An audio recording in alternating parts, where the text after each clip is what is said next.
is as close as your next prayer. Prayer is the weapon that God has given His children to wage war in the heavenlies. Church of Jesus Christ, stop whining about the attacks on your life by the prince of darkness and put on the whole armor of God in Ephesians 6. Attack, attack, and then attack again, and then attack again, and crush him and drive him out of your life. If it seems to be hopeless, pray, pray, pray, because God answers prayer.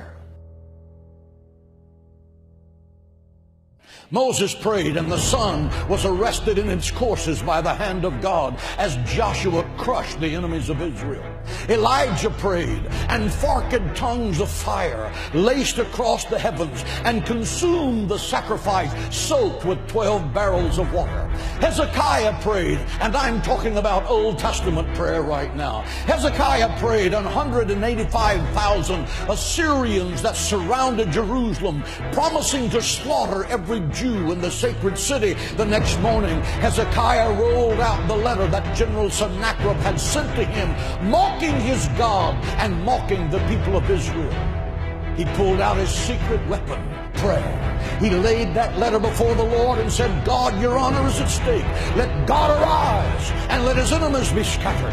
Your word said, he that keepeth Israel neither slumbers nor sleep.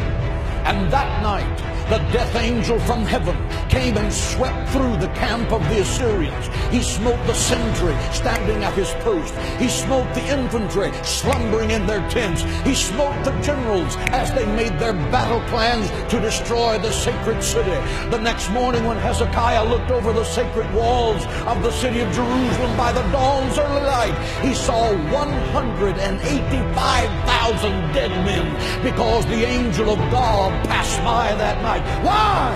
Because one man knew how to pray. He stopped an army and turned the destiny of a nation around, and you can too.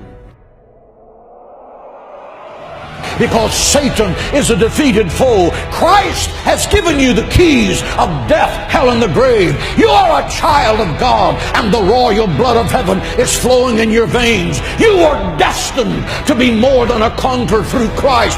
Think like it, act like it, and talk like it every day of your life. And believe that God can do the impossible. Jesus said, my house shall be called a house of prayer. If you want power with God, learn to pray. If you don't